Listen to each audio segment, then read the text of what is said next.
J'aime pas trop en parler. Nazala, vie dans mon Nazala toujours brisé, toujours combattu, toujours. Nalingara koloba loba loba vraiment parce que et ça genre il y a makambo et ça là malgré ça et comme ça on a lelo. Bonjour, bonsoir, mbote na balandi nyonso ou balandaka Irsil Beauté Loa TV.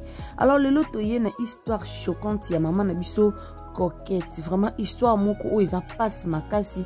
Coquette aye kobete la biso vie na ye ndenge azala toujours na ba stress na vie na ye, ndenge azala ka toujours na esengote na vie na ye et le nzamba pamboli ye apesi libala oyo epesi ye esengo. Alors ceux qui ont abonné liboso au côté na chaîne na biso, abonnez-vous, commentez, likez, partagez quand vous trouvez na bino bo s'abonner, bo liker, bo partager et ça la moi bien et pour que ça moi ba nombre mo boya bien et ça la pe mo lo mo boya bien na ba chaîne na biso. Alors fina kaka cloche à notification pour que tant on balasima na kotaba émission nanga et comme la yo directement na téléphone na yo. Alors vie moko difficile, vie moko ya pasi. Coquette ça a expliqué biso actrice na biso comédienne na biso oto yebi na kombo ya Coquette ça a expliqué biso vraiment pasi nini oyo ye amona na vie na ye. Bato bazoyaka na internet bokota boyaka kofinga sasa, bokota boyaka koloba ba n'importe quoi pona Coquette sasa. Mais boyebi te vie nini oyo Coquette sasa aleki nango, vie nini oyo amene après liwa ya mama na ye. En tout cas Coquette sasa aleli en pleine mission na yebisi bino nazotikela bino boyo kanga naza na ngana te pona expliquer bino ebele bele biso comme toyaka toujours na ba preuve.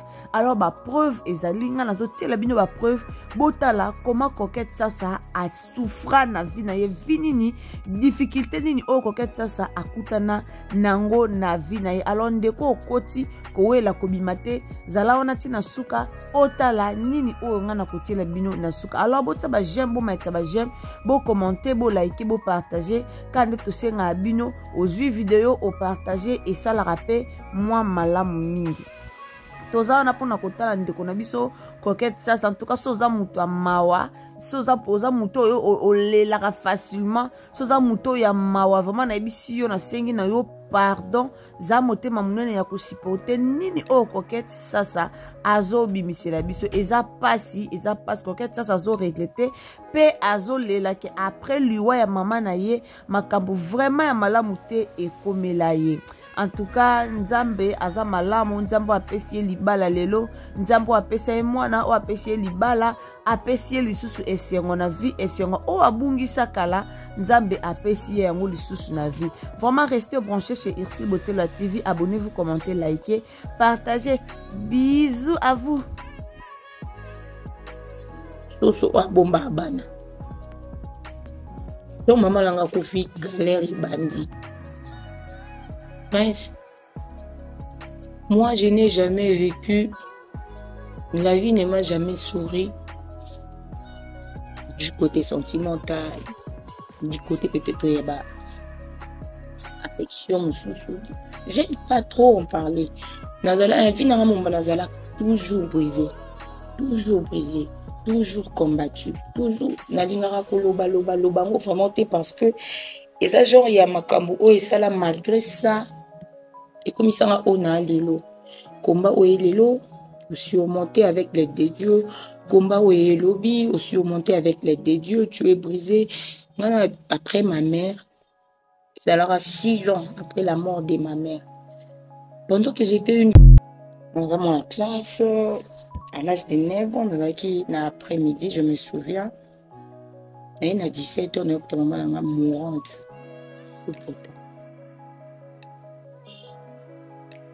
Ma mère priait. Ma bande a vraiment semblé. Et on sait que maman, dans une classe, na koko aboti maman biso. La vandi, maman était souffrante, mourante, mais Coco déjà comprend que moi, on a un petit comme de temps.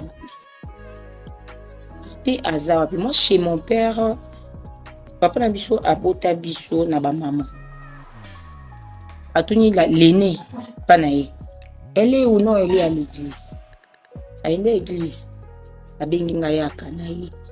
Donc na ye na vandi maman a suivi mon tout. Chez le tout. Fixé un regard. A vu Bible. Malgré la zopotana, maman a kufa, maladie maman a kufa.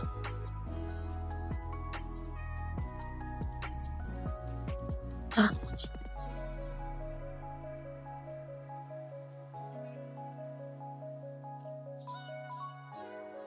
Maman a Bible. Ngoli. Na.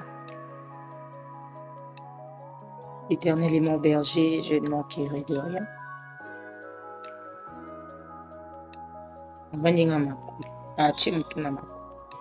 Je voyais ma mère à Otalama. Elle voulait me dire quelque chose. Bon bikini. Maman est partie. Et je t'ai dit, maman Koufi,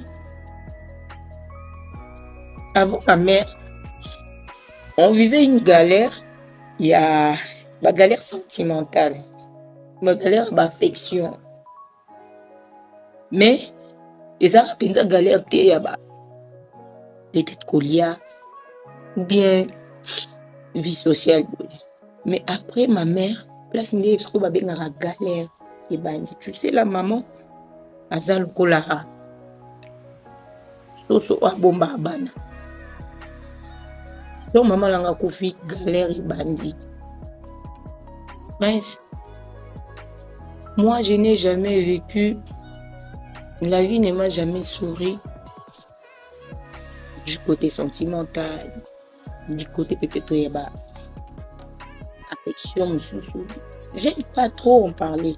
Nazala, vie dans mon Nazala toujours brisé, toujours combattu, toujours Nadingara koloba loba vraiment parce que et ça genre il y a makambo et ça là malgré ça et comme ça on a lelo combat ou lelo pour surmonter avec l'aide de Dieu, combat ou lobby ou surmonter avec l'aide de Dieu, tu es brisé.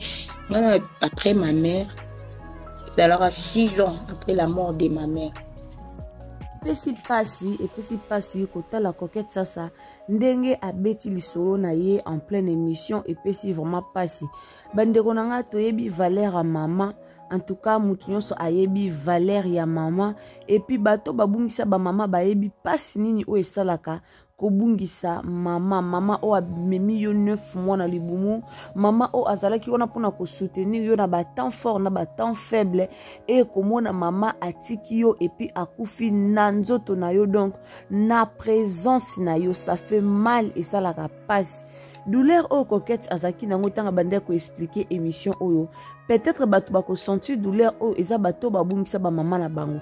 Donc ceux qui obungisa mama te okomona ka lokola ah coquette avandi azoloba na eka, mais ceux qui obungisa mama na yo oko sentir pas si o coquette azoyoka si azo ko expliquer ozoka ke ozo sentir que azana pas si kati na ye. C'est pas facile ya kubungisa mama, c'est pas facile ya kubungisa mama na âge ya mukie na âge ozana no mwana classe ozo souffrir non pona kotanga na âge ezaki mama a s'occuper na yo, mais maman est partie à tiki yo et puis à keido ka tiki yo a koufeli yo na nzoto. Ça fait mal au cœur.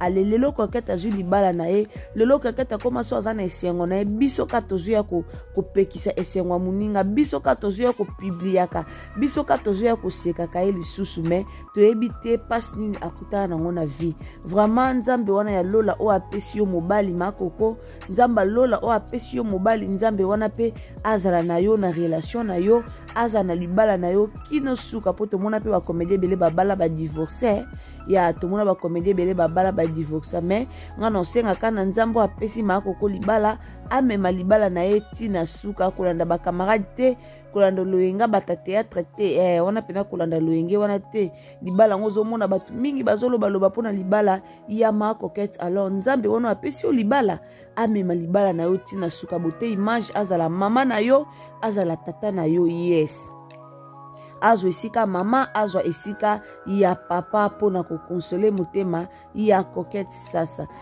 wana ezalaki kaka bongo irsi botelwa na lingana yaka ko expliquer bino pe koyokisa bino boyoka vinini oyo coquette sasa akutani nango émission na biso lelo ezalaki kosala yango mulai te ezalaki kaka koya ko expliquer na ba membre nyonso na ba abonné nyonso irsi botelwa boya koyoka vinini oyo coquette sasa aleki nango alors abonnez-vous, commentez, likez quand tout sengaka na bino vraiment ceux qui lingo soutenir chaîne na biso ceux qui zambano ya liboso koti abonnez-vous, commentez, likez ou partagez ba émission na biso ekosala malamu mi moi message muke na bandeko oyo nyonso bazosalaka ba faux compte pona ko signalaka chaîne na biso en tout cas message oyo eza pona bino na lobaki émission nyonso na kosala na kobanda ko tikela bino kaka message oyo eza pona bino yo mutu o sali ba faux compte ebele po oyaka ko signalaka chaîne oyo yeba ke to yebi yo déjà oza mutu o oza musika na biso te oza mutu ya pembeni kaka na biso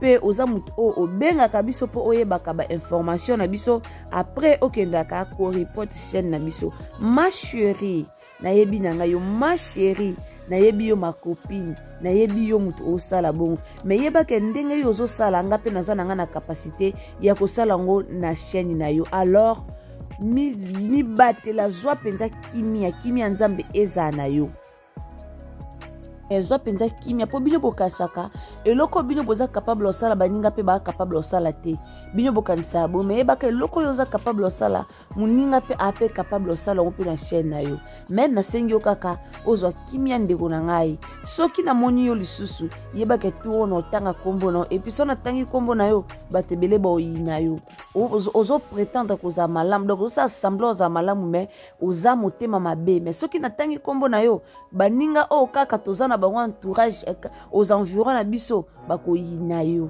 en tout cas oza mwasi mabe kimi nzambe eza na soki na moni lisusu message na moni lisusu report na yo yeba ke touro notanga kombono en plein live na kotanga kombono comme ça batu nyonso bayeba nani oyo ozali. Merci beaucoup bandeko nyonso, abonnez-vous, commentez, likez, partagez. Bisous, bye.